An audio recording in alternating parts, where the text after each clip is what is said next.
going to turn back to the main road. It's just not worth the risk. We're by ourselves out here. We'd die if we got stuck in that stuff. Welcome back to the Unlimited Expedition. This week, we conquer the Kimberley. Check it out.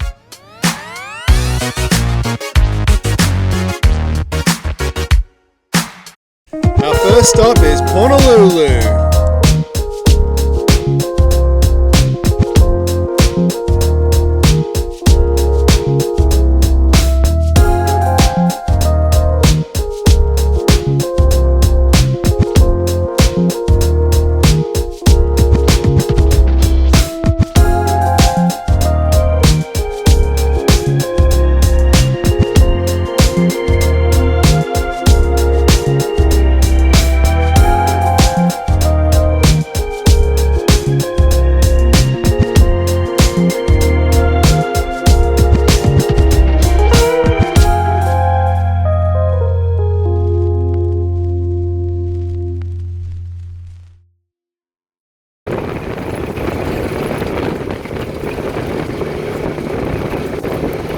Arrived at the Echidna Chasm walking trail.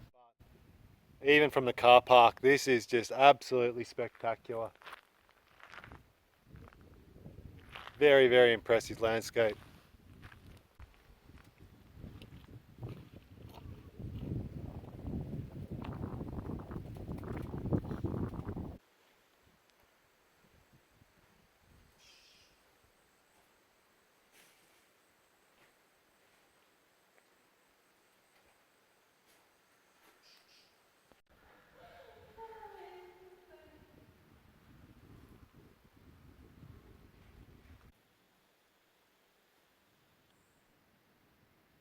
I feel a little bit like Indiana Jones here, about to stumble across some ancient lost world. It's incredible. Hello.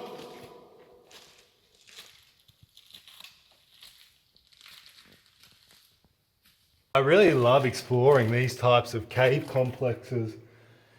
You can see the tracks become really quite narrow now. It keeps opening up into these little dens and then going even smaller and smaller and smaller. So we must have walked 200 or 300 meters up by now. It just keeps getting more challenging and more challenging. It's awesome. Let's keep going. Well, that's one way of doing it, I suppose.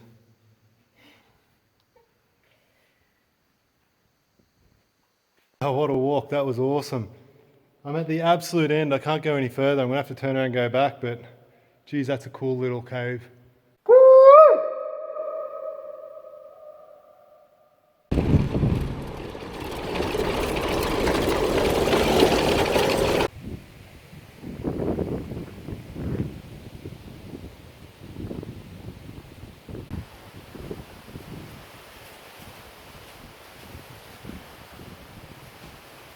This is the Mini Palms Gorge. As spectacular as the last, or even more spectacular, but it's a pretty treacherous walk in here. It's over massive boulders and that sort of thing.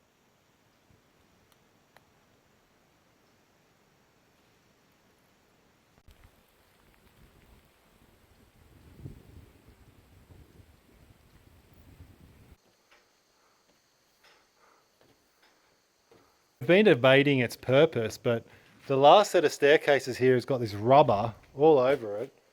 You can see down there. It's quite a steep staircase and they're putting rubber on it. We're thinking it might be to protect the stairs during the rainy season, but not really sure. Anyway, it's posing a challenge for us to get up it.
Next stop on the Kimberley expedition is the Parry Creek Road.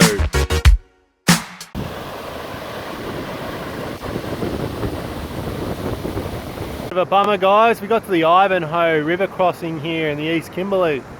Road's been blocked off. We can't do the crossing, so a bit disappointing.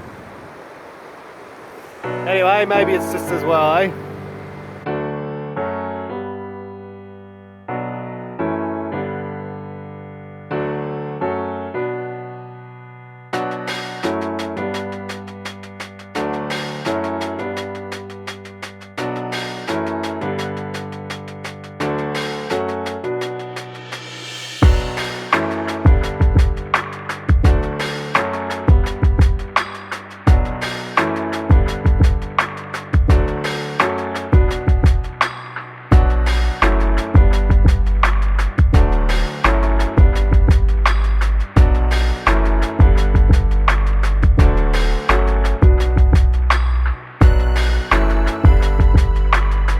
We've just turned off the Parry Creek Road and we're on the Old Halls Creek Road. This is a historical track. It was made in the late 1800s for the miners to get from Wyndham down to Halls Creek.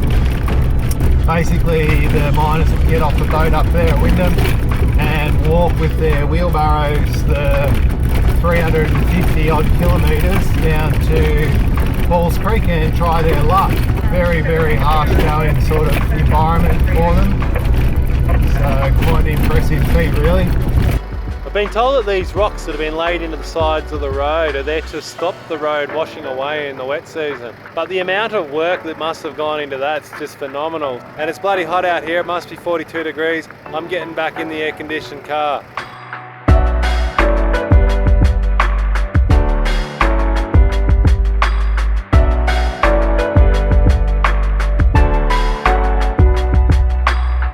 It's odd that the modern day vehicle track here is actually deviated for no apparent reason from the original stone line track.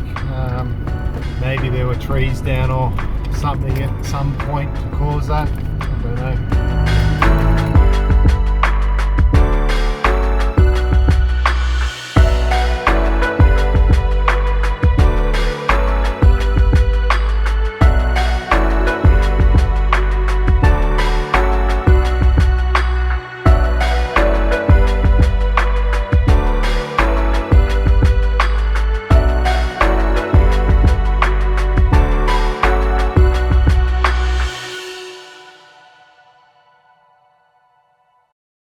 Next we attempt to skirt the northern fringe of the Cockburn Range on the Kurunji track.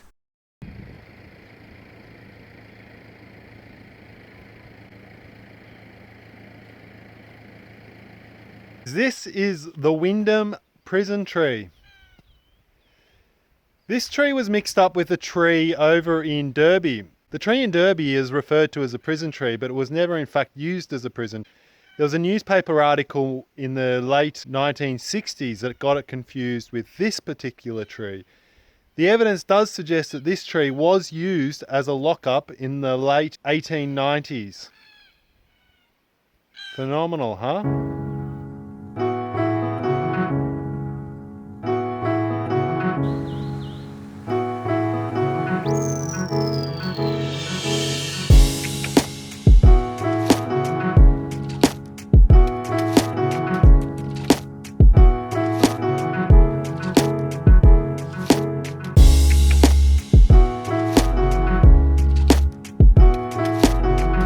We've turned on to Kurunji track and it is a very rough old track, I'll give you the tip. But it's very nice, it's very scenic. It's 50 kilometres long before we get to the Gibb River Road, and I'm pretty sure we're gonna be here for quite a few hours.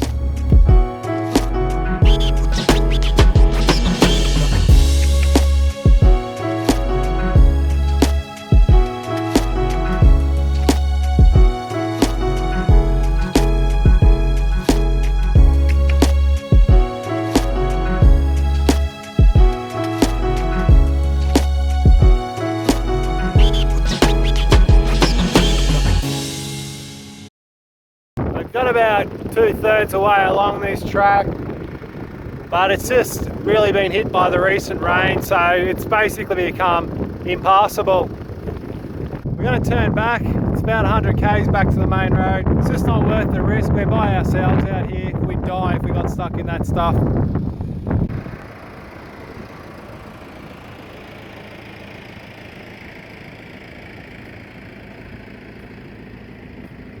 Well, that Kurunji track was absolutely brilliant, I gotta say. It's a pity we couldn't get all the way through, but yeah, we really didn't want to risk it. Complete mud bash on the way to where we got to, and then on the way back though.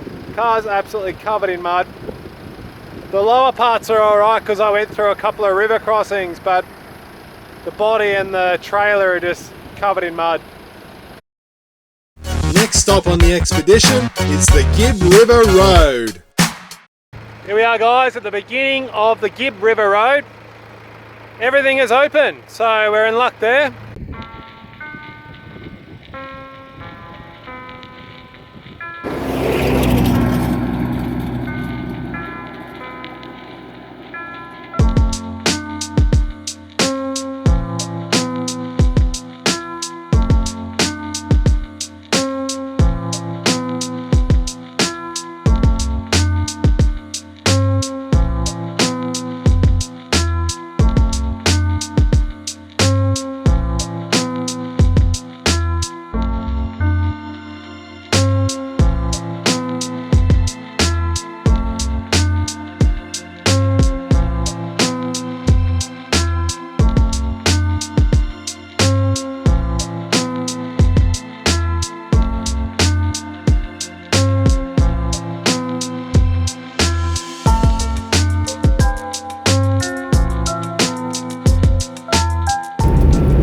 About 180 kilometres into the Gibbs River Road, heading west. It's very, very easy going. It's been absolutely perfect. We're sitting on 90 k's an hour. The start was a little bit slower, but the centre section so far has really been quite good. One little 6-inch deep creek crossing so far, Pasco River, something like that. But yeah, really easy going, quite good scenery. We don't have the dramatic cliffs that we had at the start, which is just breathtaking. Got more of a savanna woodland environment here. Quite nice. Other than that, just stopping every now and then to check out a few gorges and waterfalls, that sort of thing. We haven't come across too many people. We had one car overtake us, and then we had one large truck coming the other way. So it's not really too busy, which is good.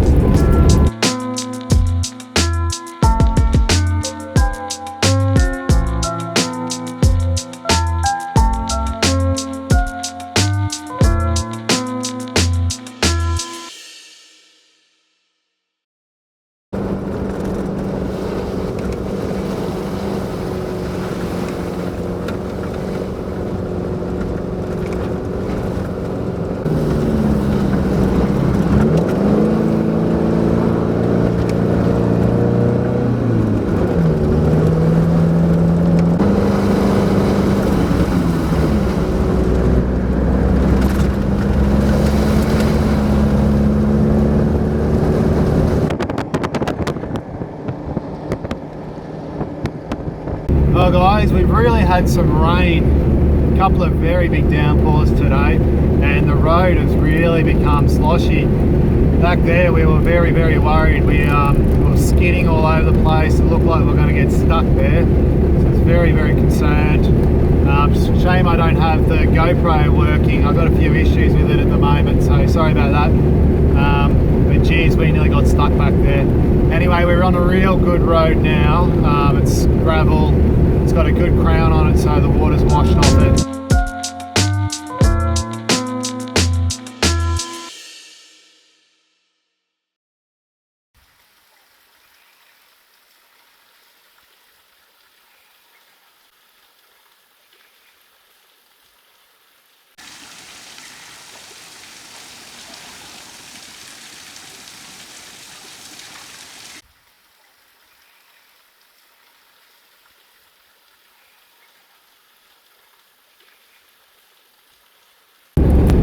Well, second day on the Gibb River Road. Weather's looking very good today. We haven't got any signs of rain at the moment. We're now on the second half of the Gibbs River Road. We're finding that a lot of things are closed. The Manning Gorge, for example, is closed. We're really looking forward to seeing that. We're just going to keep pushing on, checking the sites, seeing if they're open or closed, and visit if we can. The way it's looking at the moment, we'll probably be off this track at the latest tomorrow night.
Finally, we end this expedition in Cape Leveque.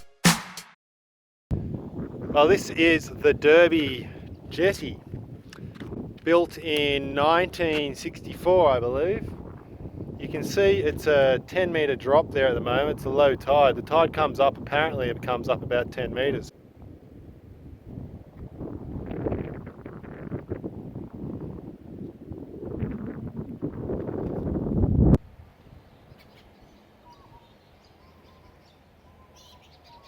Here we are at the old Derby jail. We've got one cell here, one cell over here. They're basically identical. This one here is open. You can see it's probably not even fit to keep a zoo animal. But apparently there would be up to 109 people kept between the two cells here at any one time. You can see the iron rings set into the concrete. The Aboriginal people would be chained via the neck to the iron rings in the concrete to ensure that they wouldn't escape. What's most astonishing is this went on until the 1960s when it was finally closed down, but absolutely horrendous, really.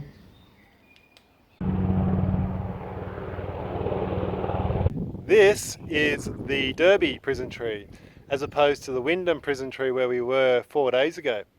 Now, this tree is known not to have ever been used as a prison tree. Well, at least there's no evidence that it ever was. All a little bit confusing, but Derby, not a prison tree, Wyndham, possibly, but the evidence is all sketchy on both, I think.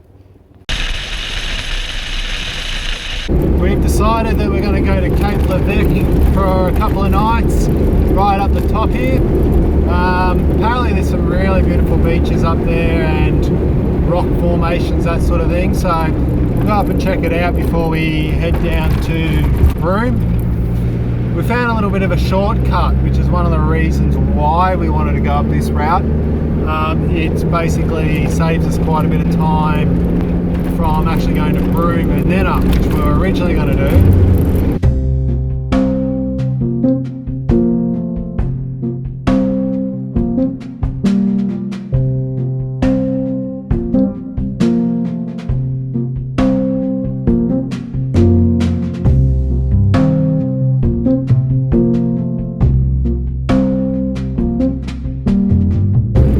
shortcut has probably turned out to be a bit of a long cut. The good gravel road that we started on has now deteriorated into what one can only describe as a very rough old desert track. Very sandy in places. In fact, I'm on the border of having to drop tyre pressure, and some seriously flood damaged areas where we're doing first gear speed.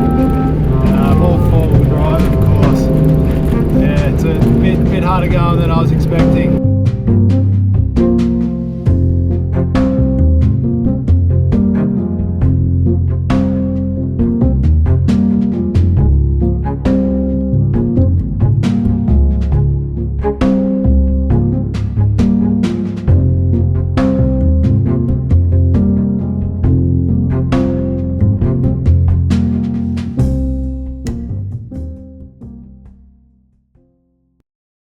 Well guys, that shortcut was epic. I think we left the main road at about 1:30 and it's now 5:30. The last section, or the western section, which is about 50 kilometers long, was like low range in some places. It was epic.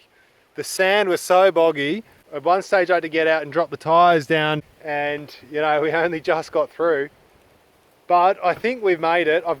The road sort of took a funny turn to the north, which is not on the maps that I've got. So now we've come right up into the north. I'm not too worried because the main road actually hooks across the top of us, so we are going towards the main road. So I'm pretty confident the main road's out there about 10 kilometers and we're all good. So epic day. I'm going to sit down and have a beer now. That was really good. I wasn't expecting it at all.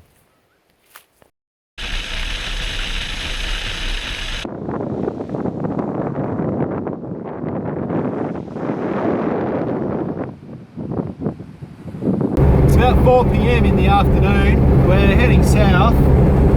We've spent the day at one of the safari camps. They charged us $10 each to use their beach for the day. So we went down, we had a bit of a snorkel and just had some lunch and that sort of thing on the beach.